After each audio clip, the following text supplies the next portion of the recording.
abrogated and annulled pretty much around the year 2008. It's been a progressive deterioration in markets, but central banks and governments have usurped all power from the free market, virtually all power that's left in the free market to decide what asset prices should be priced at.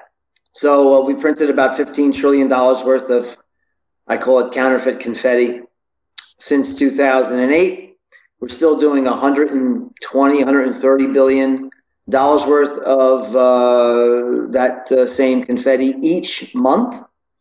Mario Draghi said today that total will drop by 30 billion euros come January of 2018, but we'll stay at 30 billion euros all the way through till September, the end of September, and then we'll see what happens from there. And what happens when you buy, I mean, he's pretty much running out of bonds to buy, and the same thing over in Japan. The Bank of Japan under Mr. Kuroda is buying everything in sight. He has about 60% ownership in JGBs and ETFs, about the same in the entire ETF market. Over half of all Japanese ETFs are owned by the Bank of Japan.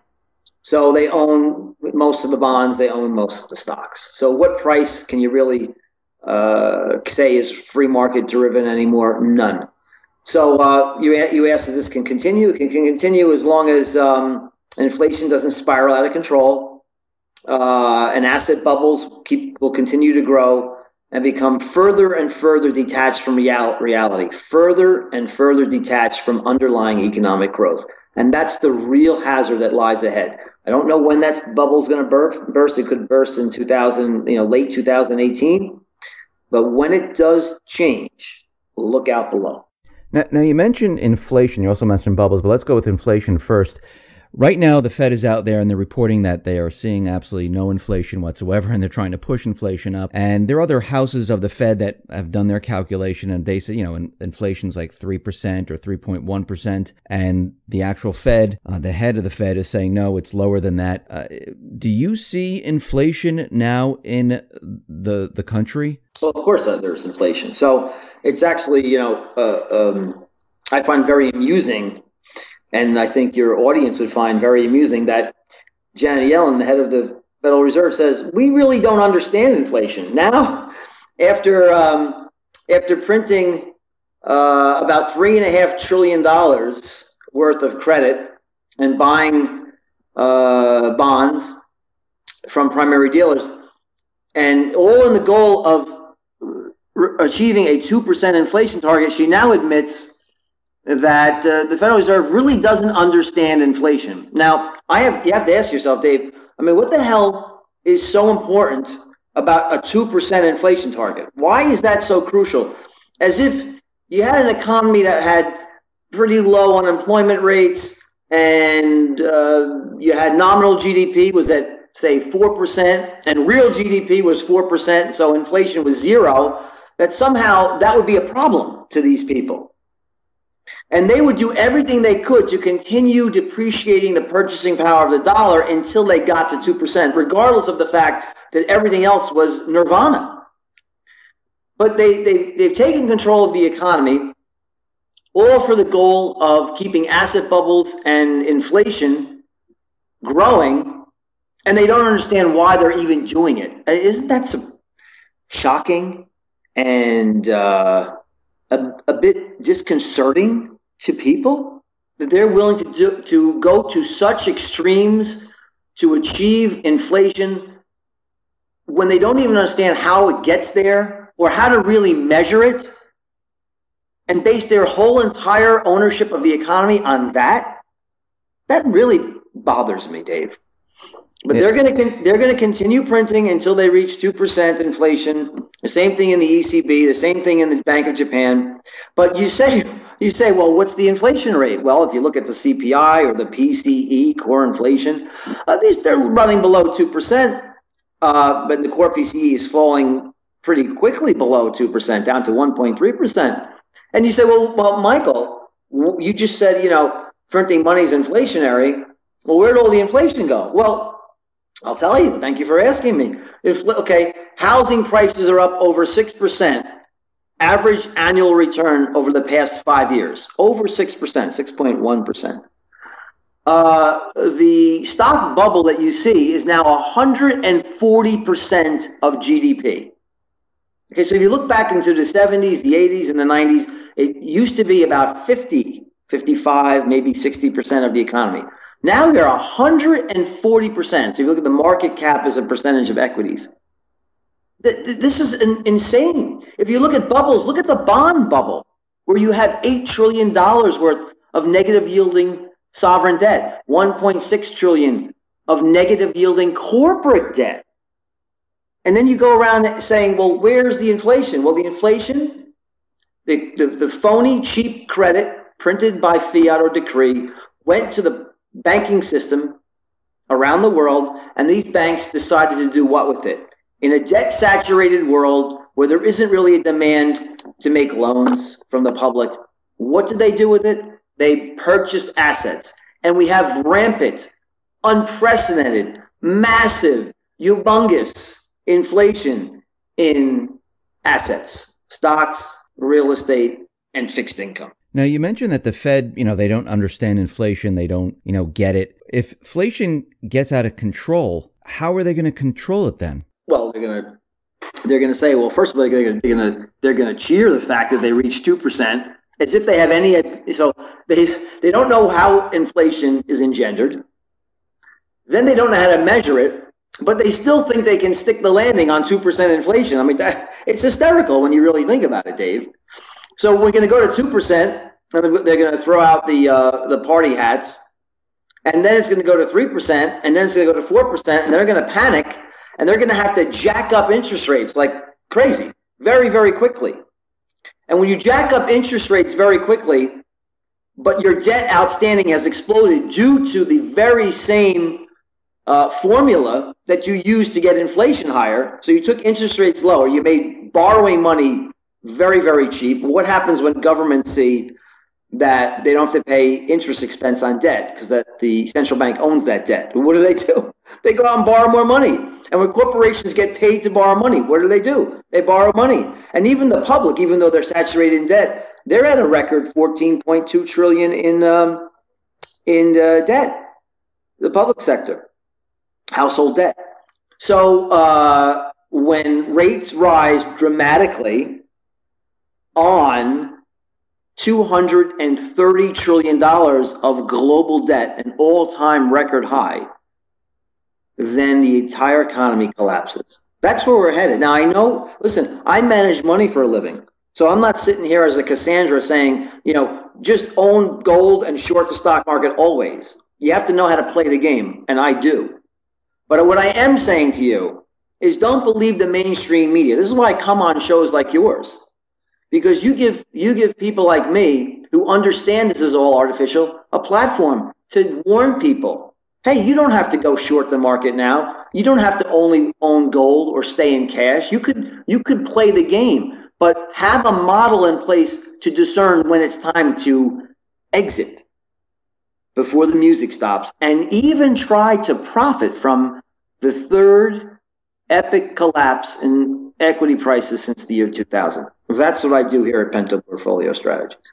Now, you mentioned the interest rates moving up. Now, the Fed, they're talking about raising the interest rates. They haven't as of since the last time. It's been a couple of months now. They're also talking about unwinding their balance sheet. So is the ECB. I mean, is this all possible where they can unwind and get rid of all the toxic real estate, the bonds, and everything they have, and raise the rates at the same exact time? It's a pipe dream. So first of all, if you look at the Bank of Japan, let's go through the Bank of Japan, ECB, and Fed. So the Bank of Japan doesn't even really bother talking much about reducing their $700 billion a year of counterfeiting. They can't even begin to discuss it because they're aware that a Japanese 10-year note, which has been pegged at 0%, just right around zero, goose egg, nothing. You get nothing in interest if you own a JGB each and every year going out for 10 years. They know, they're fully aware that if they even mention the word tapering, that bond prices in Japan collapse, yields will soar because it's an insolvent nation, way above 2%, could go to 4% very, very quickly, and that would cause the collapse of the Japanese bubble economy and stock market. So they're not even talking about it over there, Mr. Abe and Mr. Kuroda. They don't even mention it. Now, Mr. Draghi isn't really even mentioning interest rate increases. He's just talking about tapering asset purchases. He's not talking about unwinding his balance sheet. That's not even in the, over the horizon. They don't know when they're going to be able to do that. They're still printing $30 billion a month all the way through to the end of September 2018. So they're not even talking about raising rates or draining their balance sheet. They're rolling everything over and they're adding to that balance sheet. Then you talk about the Federal Reserve. Well, yes, they ended QE. They're the ones. The Federal Reserve is the one under Janet Yellen who is already selling $10 billion worth of MBS and treasuries per month. That'll grow to $50 billion by October. So, but here's where I'm going with this. So by the end of September 2018, you're going to have possibly the end of European QE. They go down to zero, or at least they'll announce that they'll be out by the end of the year. So you're going to go, by the end of 2018, you're going to see zero money printing from the ECB and 50 billion in sell orders from the Federal Reserve. That's when you could get a panic in the bond market, and that's what starts the whole thing to unravel. That's ahead. So what do you do between then and now? You don't hide under you don't hide under a blanket. You watch for the collapse in bond prices and the surge in yields. You have a model that predicts and prepares for that. But keep in mind that this is going to end very, very badly. Now, we saw out in Puerto Rico, they're having this huge debt problem, and it looks like they're defaulting. Trump visited Puerto Rico, and he made this strange statement, and everyone who heard it went, whoa, wipe out the debt? Puerto Rico is going to have to do this. I mean, when he said this, central bankers, they don't like anyone wiping out any type of debt, and creditors, they don't like that either. Why do you think he went down there and actually said that? Well, in cases of very small amounts of debt, like Cyprus and in Puerto Rico, it's easy to say, hey, the $70 billion that you owe, well, you're just going to screw Goldman Sachs. So, whoever owns this debt, it's not true. A lot of people own this debt other than Goldman Sachs. But you can wipe out 70 billion debt, Mr. Trump. But more importantly, and by the way, that's very deflationary. That's why I have an inflation-deflation portfolio here. That's very deflationary. But more importantly, what did he say about the $100+ trillion in Social Security, Medicare, and Medicaid unfunded liabilities and debt? He said that's not to be touched. So you're going to have, maybe when it's a small municipality, or maybe a very small pension plan, or a small territory, maybe you'll have a restructuring that's explicit. But more importantly, major defaults will not be restructured. They will be monetized away. They will be printed. So you're going to get your principal back in nominal terms, but in your purchasing power of that principal will be down many, many percentiles. Now, we also mentioned bubbles in the market, and there are financial pundits out there calling the next bubble the everything bubble, where I guess that includes almost everything. When you look out there, Michael, I mean, do you see bubbles just everywhere you look? Well, there is. There's a bubble in commercial real estate. There's a bubble in residential real estate. There's a bubble in equities globally. There's a bubble in equities globally. The biggest bubble in the world is the bond bubble. But maybe even bigger than that is the bubble of faith that we have in central bankers to actually get this thing right. Even though they're winging it, Dave. They have no clue. They admit it. It's avowed. They have no clue what causes inflation. They don't even know, really. They don't have a cogent reason to explain to the public why they need inflation, much less 2% inflation.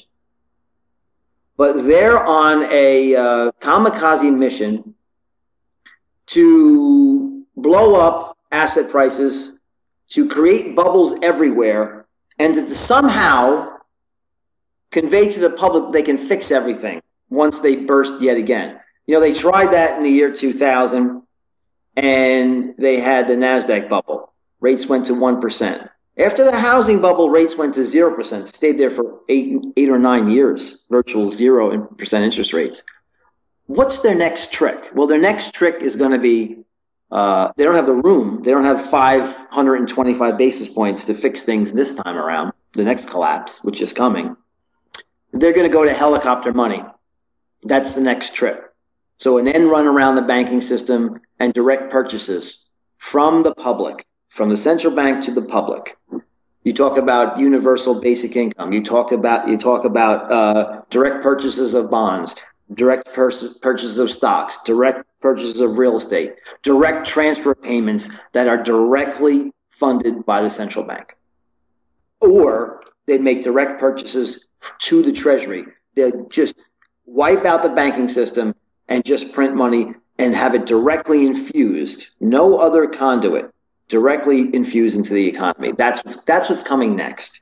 Oh, of course, and one more thing you have to mention is negative interest rates. So helicopter money and negative interest rates, that's what's probably coming next after this collapse. So, I mean, will that actually help the economy at that point? I mean, when they start infusing and creating all this currency, I mean, how does that really help? No, it's not going to help at all. They think it helps. Like I said, they think that the driver of economic growth, they think, is inflation. I mean, you have to ask yourself, it's not my opinion. I mean, why do we need, I never heard Janet Yellen talk about a GDP target.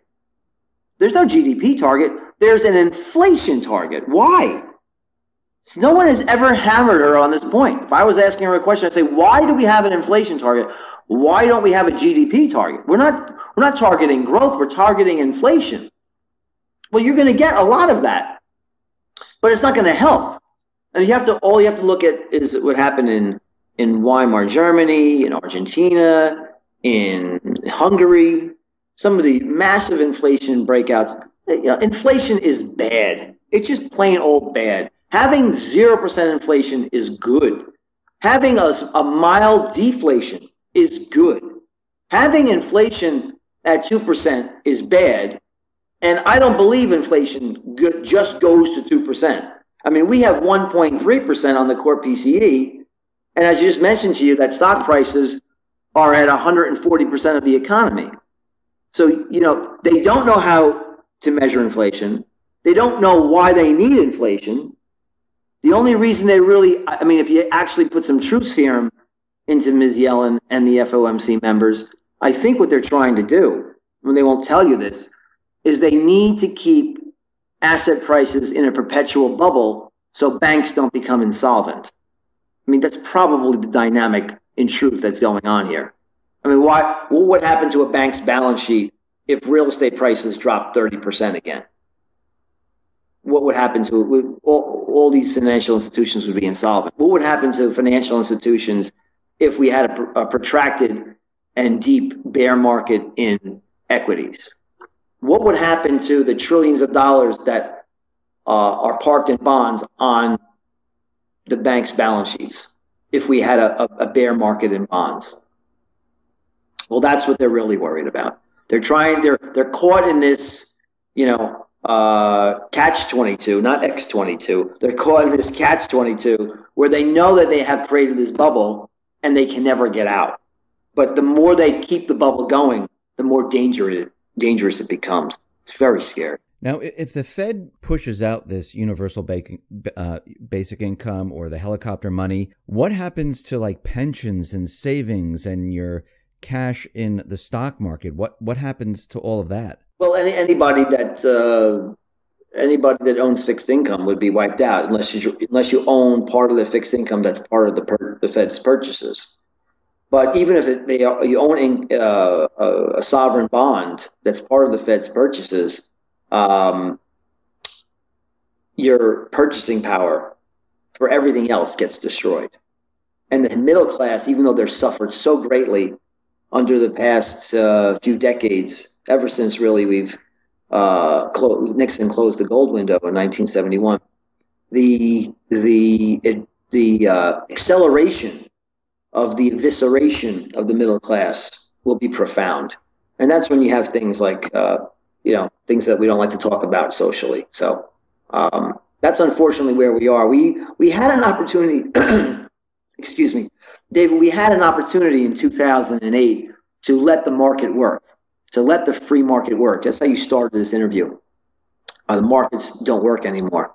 I made that very clear. We had the opportunity to unwind asset bubbles, to allow interest rates to rise, which would cause people to pay down their debt, and we could have a normal, healthy economy after the other side of a hopefully truncated depression, maybe a year or two, or maybe even a protracted recession, but just to wipe out all the imbalances. But they doubled and tripled down on the theory of borrow, print, and spend. So it's gotten to such a gargantuan position that they're trapped. They have nothing left to do but hope that these bubbles continue and that they don't grow to such a dangerous level. But we passed that Rubicon many, many, many miles ago. And for my last question, Michael, when do you think the Fed will start losing control? When do you think things will start to really, break down where people actually take notice? Well, my best guess is, no one knows the exact date, but I will tell you this, that as I mentioned earlier, in October of 2018, you're going to have a situation, most likely, where central bank purchases go from 130 billion per month to zero. So central banks will no longer be net buyers of assets. And you're going to have front runners coming in that want to sell these bonds and want to sell these stocks ahead of what they see coming. So for instance, in October of 2018, if Mario Draghi and the ECB says bond purchases will go to zero in January, and then we'll start slowly raising rates. Well, how do you raise rates as a central bank? You sell assets. And then you'll have the Fed's balance sheet being unwound in 2019. I'm sorry, the Fed's balance sheet will already be on the pace of 50 billion per month in October 2018. You'll have the ECB starting to unwind assets in 2019, and you might see the investing public in a panic to front run those offers to sell. They were front running bids the whole way up. So they were buying bonds and stocks ahead of the central banks. They'll be selling bonds and stocks and real estate ahead of the offers from central banks. And that should, I'm going to say, I can't guarantee it, but that sure as heck should send these asset prices tumbling. And that's on the back end of that. That's when you get your the re-engagement of central banks, which will be a panic to get back into helicopter money, and negative rates. So that's how I see this playing out. So you have about another year or so to play games. You have to do it very carefully though, with a professional. Michael, thank you very much for being on the X22 Report Spotlight. Once again, how can people see your work? So the website is pentoport.com. They could email me at mpento@pentoport.com. And the office number here is 732-772-9500. Michael, once again, thank you very much for being on the X22 Report Spotlight. I really appreciate it. Always a pleasure, Dave. Thank you.